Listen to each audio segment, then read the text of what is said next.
Sir ప్రధానంగా మనం చూస్తున్నాం కాలర్స్ విదేశాలు దుబాయ్ కావచ్చు, అలాగే అమెరికా లాంటి సుదూర ప్రాంతంలో ఉండి బిజీగా ఉండే డాక్టర్ వాసుదేవ్ రెడ్డి లాంటి వాళ్ళు కూడా రాష్ట్రంలో జరుగుతున్నటువంటి పరిణామాలు సిబిఐ అలాగే ప్రతిపక్షాలు అధికార పక్షం చేస్తున్నటువంటి కుట్రను వాళ్లే వివరించే ప్రయత్నం చేస్తున్నారు. అంటే విదేశాల్లో ఉన్నటువంటి తెలుగువారు ఇక్కడ జరుగుతున్నటువంటి పరిణామాలను చాలా కీన్ గా అబ్జర్వ్ చేస్తున్న వాతావరణం కనిపిస్తుంది. దీన్ని బట్టి రానున్న రోజుల్లో రాజకీయ వాతావరణం ఎలా ఉండబోతుందని మనం అంచనా వేయవచ్చు. ముఖ్యంగా వాళ్ళు పని సమయంలో పని చేసుకుంటూ మిగిలిన సమయంలో వాళ్ళు టీవీ వాచ్ చేసే అవకాశం ఉంటుంది, లేదా ఇంటర్నెట్ ద్వారా కూడా ఇక్కడ జరిగినటువంటి పరిస్థితులన్నీ కూడా అక్కడ వాళ్ళు తెలుసుకుంటూ ఉంటుంటారు. ముఖ్యంగా నేను కూడా ఒకసారి కువైట్కి వెళ్ళానండి. అంటే దాదాపు ఒక సంవత్సరం క్రితం మా బై ఎలక్షన్స్ రాక ఒక నెల మునుపు ఒక స్టేడియం, ఫుల్ స్టేడియం, ఇక్కడ ఏదో పెద్ద బహిరంగ సభలు పెట్టిన విధంగా జనాలు వచ్చి వాళ్ళు చేసినటువంటి సంఘీభావం అయితేనేమి, తర్వాత వాళ్ళు పడుతున్నటువంటి తాపత్రయం, అక్కడి నుంచి వాళ్ళ కుటుంబ సభ్యులకు ఫోన్లు చేసి మనం జగన్మోహన్ రెడ్డి గారికి మద్దతు ఇవ్వాలా అని చెప్పి వాళ్ళు ఆదరిస్తున్నటువంటి తీరు, అదే రకంగా అమెరికాలో లాంటి దేశంలో ఉంటూ అక్కడ వాళ్ళు ఎంతో బిజీగా ఉన్నా కూడా రాజశేఖర రెడ్డి గారి పైన వాళ్ళు కొన్ని సిడీస్ కూడా తీయడం జరిగింది. కొన్ని నేను సైతం జగన్ కోసం అని చెప్పే కొన్ని సిరీస్ ఉన్నాయి, చూసాను.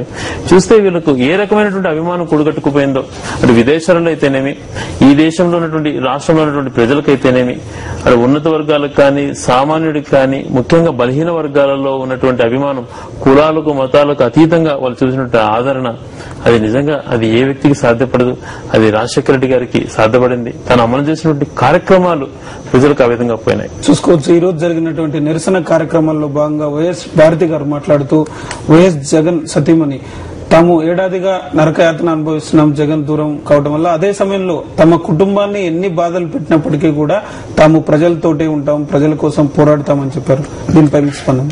ముఖ్యంగా జగన్మోహన్ రెడ్డి గారికి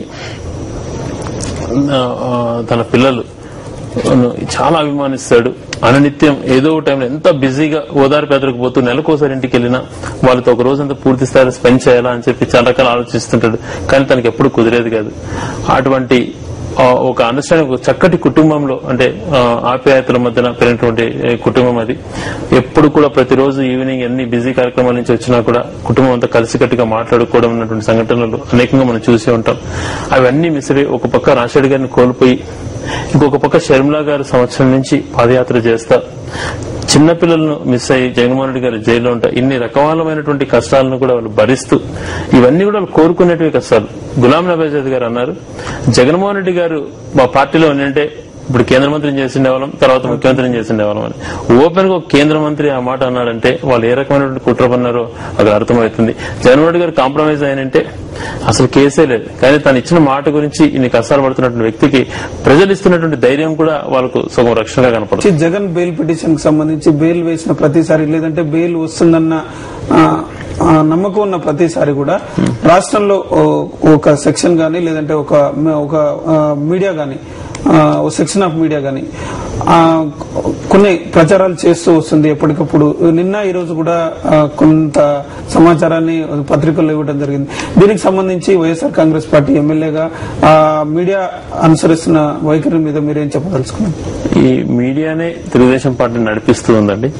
వీరిచ్చే డైరెక్షన్స్ ప్రకారం ఆ పార్టీ నడుస్తూ పోతుంటుంది. వాళ్ళ మనసులో ఏదైతే అనుకుంటారో దాన్ని పేపర్ పైన ప్రచురించి అసలు ప్రెస్ కు ఉన్నటువంటి వాల్యూస్ టోటల్ గా పోగొట్టేశారండి. జగన్మోహన్ రెడ్డి గారు స్ట్రైట్ ఫార్వర్డ్ గా తనకు అమ్మినటువంటి కంపెనీలో వచ్చినటువంటి ప్రాఫిట్స్ ఇన్వెస్ట్ చేసి క్లియర్ కట్ గా చూపించాడు డాక్యుమెంటెడ్ గా. ఈనాడు పేపర్ వాళ్ళు 2000 కంపెనీ ఉంది, లాసెస్ లో ఉన్నటువంటి కంపెనీని మరి షేర్ వాల్యూ అత్యంతగా పెంచి 3,000 కోట్లకు దాన్ని ఏ రకంగా అంటగట్టారు, ఏ రకంగా అమ్మారు, అది కిట్ ప్రోకో కిందకి రాదా? ఎన్ని రకాల కిట్ ప్రోకోలు చేసుకున్నారు, గ్యాస్ అంతా ఇచ్చేసి చేసుకున్నారు, దానిపై ప్రధాన ఆరోపణ ఉంది. వీటన్ని తప్పించుకోవడానికి వాళ్ళు కుట్రలు పన్నేది. అప్పుడు ఎన్డీఏ గవర్నమెంట్ ఉన్నప్పుడు వాళ్ళతో కుమ్మక్కై కేసులు అక్కడ తీసుకున్నాడు. ఇప్పుడు యూపీఏ గవర్నమెంట్ వీళ్ళు ఎక్కడ కేసులు పెడతారు అని చెప్పి భయపడి వీళ్ళ మీద నుంచి కూడా కేసులు రాకుండా తాపత్రయపడుతున్నారు. వీళ్ళంతా కూడా ఒక ప్లాన్ ప్రకారం ఇంకా 2-3 రోజులు ఎంక్వైరీ ఉంటుందనగానో, లేకపోతే బెయిల్ వచ్చే అవకాశం ఉంటుందని చెప్పగానో, వీళ్ళు సిబిఐ చెప్పిన విధంగా వీళ్ళు చెప్పిందే సిబిఐ చెప్తూ వస్తుంది. వీళ్ళ పేపర్లు ఏది వస్తుందో అది సిబిఐ చెప్పడం జరుగుతుంది. డెఫినెట్ గా అందుకే ఆంధ్ర రాష్ట్రంలో ప్రతి ఒక్కరు బాధపడుతున్నటువంటి సంఘటన. ఎప్పుడు ఇటువంటి దుర్మార్గులకు చమరగీతం పాడాలని చెప్పి ఆలోచన చేస్తున్నారు. ఇవన్నీ కూడా వాళ్ళు అనుకుంటున్నారు, ఎవరు చూడలేదని. ప్రతి ఒక్క ప్రజలు ఈరోజు గమనిస్తున్నారు ఏం జరుగుతుంది రాష్ట్రంలో, ఏ రకమైనటువంటి ఆలోచనలతో వీళ్ళు చేస్తున్నారని చెప్పి వాళ్ళు పూర్తి స్థాయిలో ప్రజలందరూ కూడా ఆలోచన చేసుకుంటున్నారు.